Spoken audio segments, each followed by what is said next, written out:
নীল সমুদ্রের অতল গহ্বর যেমন মায়াবী, তেমনি রহস্যময় এর আদিম বাসিন্দারা। হাঙ্গর জগতের এই বৈচিত্র্য আসলেও বিস্ময়কর। লেমন শার্ক কিংবা নার্স শার্কের মতো কিছু প্রজাতি স্বভাবে অত্যন্ত শান্ত এবং মানুষের প্রতি বন্ধুসুলভ।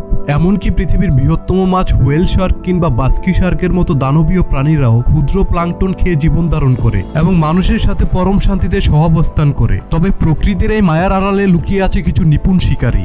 শার্কের করাত কিংবা থ্রেশার শার্কের চাবুকের মতো লেজ এসব শিকারের জন্য বিশেষায়িত অস্ত্র।